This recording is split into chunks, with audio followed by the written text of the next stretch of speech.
Olá, sejam todos muito bem-vindos ao canal. Hoje a gente vai estar tratando da teoria da história, né, de uma das escolas historiográficas, que é o positivismo de Augusto Comte. Sou professora Lenice, sejam todos muito bem-vindos ao canal. Por favor, aí quem quiser acompanhar as nossas aulas, né, que daremos início, e já tem uma aula postada também. Curte aí o canal, curte o vídeo, né? Se inscreva no canal e venha acompanhar a gente nessa trajetória de aprendizado de conhecimento. A historiografia, né? Vamos falar a princípio da historiografia e o objetivo das ciências, que é para a gente ter uma base por onde começar a tratar o positivismo de Auguste Comte. A historiografia significa pesquisa e escrita da história, né? Ou seja, o conhecimento dos fatos do passado é resultado de pesquisa, né? O que é uma corrente historiográfica? É um termo técnico que designa teorias, pensadores e filosofias, os quais a metodologia da escrita da história irá se basear para realizar suas análises. É muito comum o uso errado da palavra historiografia enquanto reflexões sobre a história ou a história da história. O positivismo é uma corrente que, primeiro, pensou na história como uma ciência. Vamos agora no tempo de Comte. Para que se entenda o pensamento comtiniano, é necessário ter um panorama do que aconteceu nos séculos 18 e 19, tendo em vista que as constantes mudanças ocorridas nesse período, né, não só tiveram um cunho intelectual, mas principalmente político e econômico, que estão fortemente refletidas em suas obras. Caracterizado pelas duas grandes revoluções burguesas, né? Na França, a Revolução Francesa, e na Inglaterra, a Revolução Industrial, onde a intelectualidade era marca dos seus ideais iluministas, da razão frente à fé. Resultado dessas ideias iluministas foi a ascensão e a consolidação, já no século XIX, do capitalismo, principalmente por intermédio da Revolução Industrial. Para deixar evidenciado aqui o que seria, o que foi, né, basicamente a Revolução Industrial, mas no futuro a gente vai estudar isso com mais calma, vocês podem ficar tranquilos. Seria a transformação da economia agrária e quase que não sai, hein? Manufatureira para a economia industrial de larga escala. Continuasse em pleno governo diretório de Napoleão. Vamos lá, o que é governo diretório? O governo diretório se deu em 1795 a 1799, se formou após um golpe, né, dos girondinos, grupo moderado no parlamento francês. Esses fecharam os clubes jacobinos e, por ameaças externas e para manterem seus privilégios, entregaram o poder a Napoleão Bonaparte. Gente, hoje está difícil aqui o negócio de sair, viu? Peço perdão.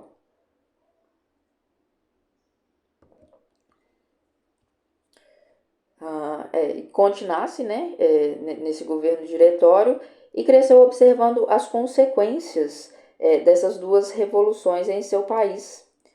Quais que foram essas consequências, né? Foram consequências sociais, econômicas e intelectuais. Sociais, a urbanização e formação de classes sociais. Econômicos, sistema fabril e formação do lucro e capital. Intelectuais, financiamento das pesquisas e novas tecnologias. Seus estudos formularam principalmente a reorganização social através da ordem e de um governo de e para a elite, em contraposição ao governo do povo que se instaurou durante um determinado período da Revolução Francesa. O contexto, caso vocês queiram, né, ter mais para acompanhar melhor, essa aula, se caso for necessário, diria para vocês estarem procurando por aulas sobre a Revolução Francesa, sobre a Revolução Industrial, né? Também, caso queiram, sobre o governo diretório, no futuro a gente virá, né, a falar sobre todas essas, sobre todos esses temas. O contexto, né, que Comte viveu foi um contexto de revoltas e de lutas econômicas e territoriais. Os pensadores voltam-se, né, à política ou à economia, consistindo nisso o diferencial da filosofia positiva, em um período onde os grupos sociais são desconhecidos e não se pensa na formação das sociedades. Comte formula o seu curso, tornando-se o pai da sociologia. Eu vou deixar aqui uma dica de leitura, né, que são o segundo e o terceiro capítulo da Era das Revoluções de Eric Hobsbawm. Sugiro muito a leitura. Algumas pessoas dizem que Eric Hobsbawm pode ser um autor um pouco difícil. Eu não considero assim. Eu acho que tudo depende do empenho, sabe? Aquela tal bunda na cadeira, vai lá, leu, não entendeu? Releia. Não entendeu de novo? Releia novamente. Veja aulas, procure gente que fale sobre, né? Eu acredito que essas aulas ainda devem estar no canal do YouTube do História Online, onde a professora Esther dá eu acredito que são 3 aulas, eu não me lembro muito bem, mas 3 aulas que ela fala sobre a Era das Revoluções, e são aulas magníficas. Dando sequência, né? Vamos falar um pouco sobre Comte, sobre a biografia do Comte. Comte nasceu na França, no pós-revolução. Ele era de uma família de classe média, com posses, e devido a isso, né, teve uma formação de excelência. Estudou engenharia na Politécnica, ministrou aulas durante algum tempo, mas ele acabou se afastando por problemas emocionais. Gente, é normal, parece, né? Professores se afastarem por problemas emocionais, mas enfim, dando sequência. Ele ficou sem recursos, foi financiado por alguns dos seus seguidores, ministrou diversas palestras, dentre elas, né, a que deu origem à sua principal obra, sobre o espírito positivismo, e recomendo a leitura para que a gente tenha uma base melhor sobre o Comte e o positivismo. Porque nessa obra ele explica sua principal teoria, que é a lei dos 3 estados. A gente vai ver mais ou menos por alto, né, essa lei dos 3 estados, mas se você puder ler a obra, seria magnífico. Apaixonou-se ele, né, e viveu um amor platônico. Gente, o meu francês não vai rolar aqui não, mas eu acredito que o nome se fala, o primeiro nome eu consigo ler, que é Clotilde, e o segundo é De Vaux, acredito eu, né? Ela ajudou o Comte a fundar a religião da humanidade, segunda fase de suas teorias e fontes das principais críticas ao seu trabalho, e Comte morre em 1857, sozinho e sem o devido reconhecimento de sua obra, pelo menos na Europa, né? Entretanto, ele deixou muitos seguidores aqui no Brasil. O positivismo. Vamos direto ao assunto, então. É o que nos interessa mais aqui. Para Comte, o significado da palavra positivo se dá no sentido de relatividade, a possibilidade de não haver uma verdade absoluta na ciência. E eu acho que ele foi pioneiro, né, em pensar assim. Dentre os principais conceitos científicos formulados por Comte estavam a lei dos 3 estados, a hierarquização das ciências, a teoria da estática e da dinâmica social, o método objetivo e subjetivo, né, que a gente vai ver aos poucos aqui. Vamos começar pela lei dos 3 estados, que para entender, né, para a gente poder entender filosofia positiva, é necessário entender a marcha do progresso humano, tanto intelectual como social e político. Foi por meio da observação dos fatos e analisando a evolução da inteligência humana que Comte descobriu o que ele chama de lei fundamental, ou seja, invariável, que se aplica às descobertas científicas, bem como às verificações históricas do passado. E aí a gente tem aqui, tem uma coleção de livros, né? Coleção Os Pensadores, recomendo também. Tive esses dias para trás com algumas doações dessa coleção, acabei passando para um amigo meu, mais uma questão de espaço mesmo, mas é uma ótima, tá, coleção.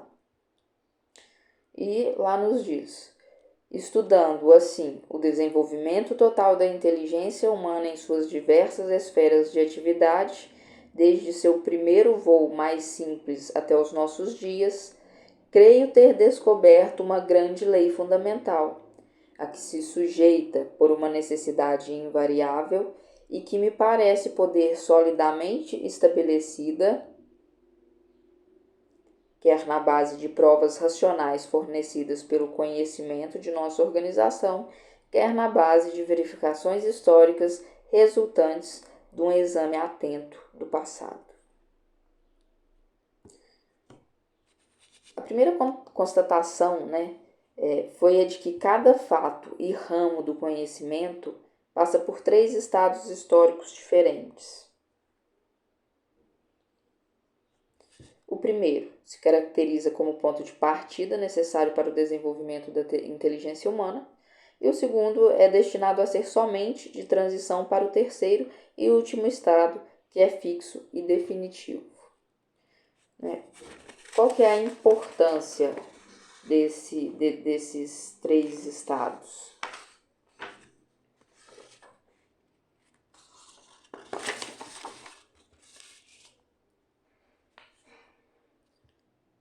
Tudo começa, para Comte, né?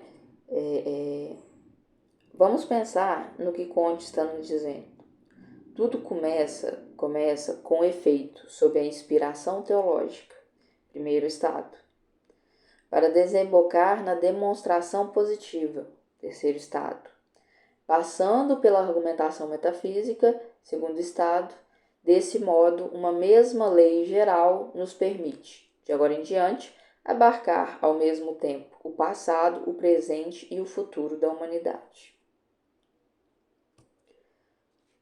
Segundo Comte, o estado teológico como fase inicial é importante, pois adquire um caráter espontâneo, sem o qual não se chegaria ao estado definitivo, já que é o único estado possível na origem. Essa primeira fase é subdividida em fetichista, ou seja, atribuição a fenômenos internos para explicar os fatos. Como exemplo, temos o deus vento. Ele faz parte da nossa realidade, porém, é atribuído a ele forças sobrenaturais. Já no politeísmo, essa atribuição é para seres superiores à nossa realidade, ou seja, a divindade míticas, as divindades, né, míticas. E, por último, o monoteísmo, que seria para Comte a decadência dessa fase, em que há atribuição sobrenatural a um único Deus. O método utilizado pelos teólogos é a imaginação, sem base nenhuma científica. A segunda é necessária por ser uma filosofia transitória, fase anterior ao estado positivo, porque não reagimos ao brusco. Por isso, passamos pelo estado metafísico, para que possamos evoluir. Assim, ainda crendo no sobrenatural, aprendemos lentamente a nos fixar somente nos fatos em si, sem pensar em sua causa, né? Nessa fase, as explicações ainda são sobrenaturais, porém com a base na natureza. Os próprios fenômenos são, em parte, uma divindade, logo inicia-se a observação do mesmo, o que para Comte já representa uma evolução. Para a compreensão dessa divindade é necessário o questionamento, Por isso, a importância de adaptação para um novo estado. O método utilizado pelos metafísicos é a argumentação. E, por último, a importância do estado positivo. Por intermédio da observação, comprovar cientificamente os fenômenos que cercam a evolução da humanidade. Conte nos dias acreditava, né? Conte acreditava que o progresso causa a desordem e a ordem atrapalha o progresso. Por isso, em uma sociedade positiva, deveria haver duas forças antagônicas, que ao mesmo tempo em que trazia o progresso, a outra restauraria a ordem. Seriam os conservadores, a ordem, e os anarquistas, o progresso e a revolta. Para que toda a sociedade sofresse transformações concretas, era necessário que cada componente da sociedade, no seu tempo, alcançasse o estado positivo, o único possível em uma sociedade desenvolvida.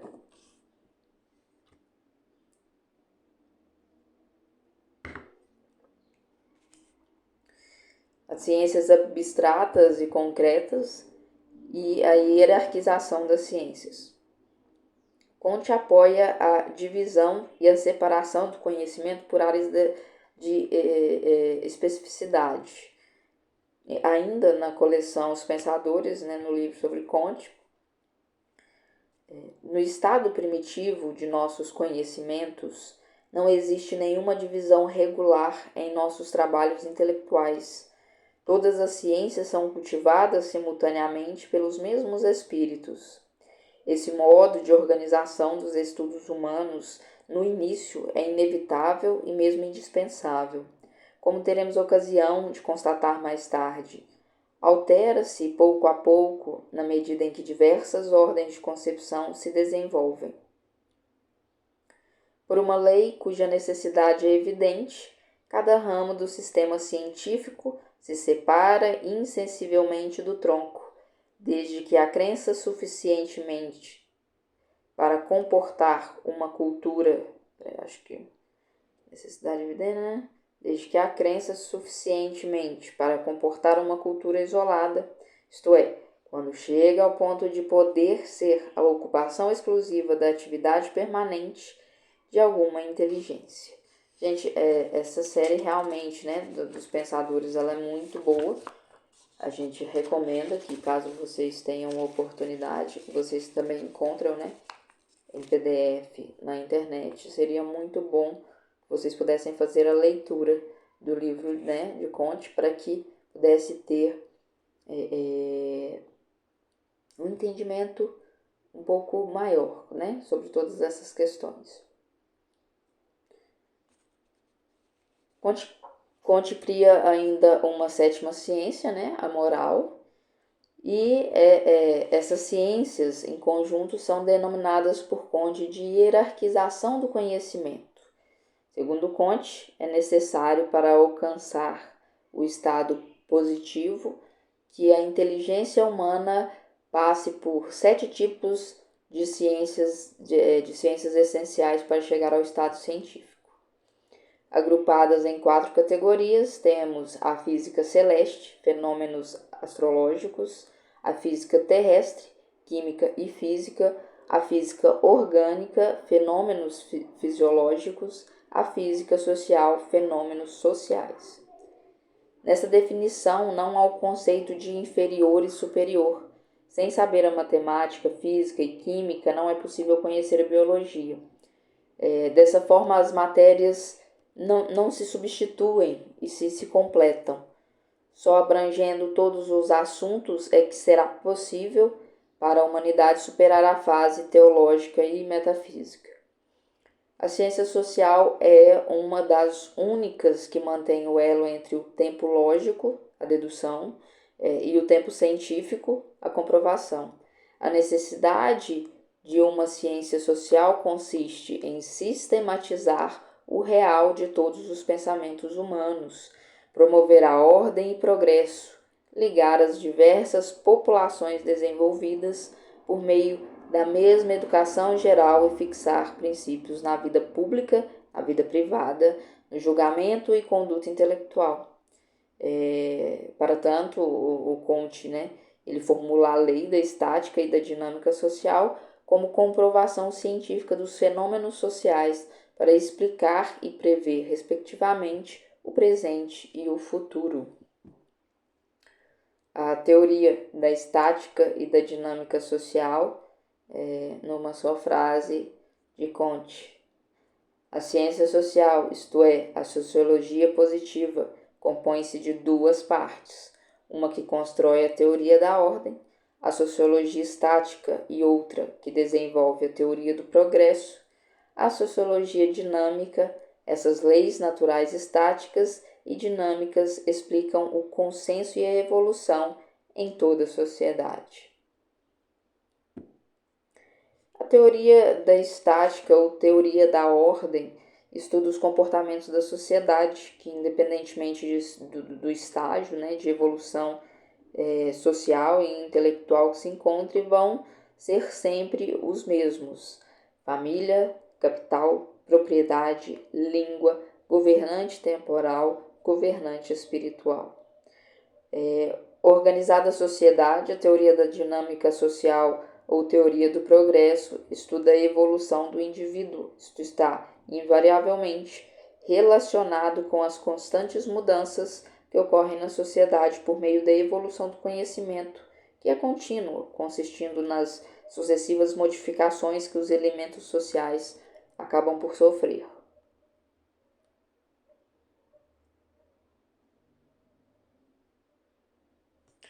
No método objetivo e subjetivo, para Comte, né, o método objetivo e subjetivo, ele é aplicado na pesquisa positiva. Nela consiste a evolução da inteligência humana. A escolha de Comte por esse método se deve à constante observação dos fenômenos e à formulação de hipóteses e não de verdades absolutas. Entretanto, né, a ideia central é que o método objetivo no estado positivo supere o subjetivo gradualmente. As teorias positivas, consideradas muitas vezes reacionárias, foram durante o século XIX um foco de renovação para a ordem política, social e vigente, por refletirem a nova ordem burguesa, que legitimavam, né, suas ações, e por isso hoje, entre os pesquisadores, essa corrente é tão mal vista. A religião da humanidade. Após a morte de Clotilde, Comte formula os passos para uma religião da humanidade. Não como pensamos religião, mas voltada a uma organização moral ligada às suas máximas, né, de ordem e progresso. Até hoje existem igrejas positivistas, principalmente aqui no Brasil, né, no Rio de Janeiro e no Rio Grande do Sul. Vamos lá para ver como que se dá, né, o positivismo no Brasil. Vocês já repararam na bandeira do Brasil? E como eu disse no início da aula, a ordem e progresso, né, tá lá bem estampada na bandeira, o que significa que o positivismo teve muita influência aqui no Brasil. Tanto é que, né, aqui no Brasil ainda se possui muitos seguidores, né, do positivismo de Comte. E os estudos sobre o positivismo do Brasil se resumem basicamente a Miguel Lemos e Teixeira Mendes, fundadores da Igreja e do apostolado positivista no Brasil. Porém, há adeptos muito anteriores a eles, os positivistas, na maioria das vezes, ocupavam cargos públicos ou de destaque, fazendo com que o pensamento positivista influenciasse fortemente a política brasileira. A proliferação do positivismo se deu pela intensa divulgação e por diversos meios: escolas, informativos, jornais, músicas, obras literárias, e pelo contato que pensadores que compartilhavam os princípios positivistas por intermédio dos estudantes brasileiros da elite que faziam graduação na Europa.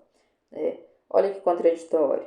Ao pensar na ciência como algo objetivo e livre das paixões, Conte deixou uma obra marcada pela sua experiência de vida, tanto pessoal quanto acadêmica.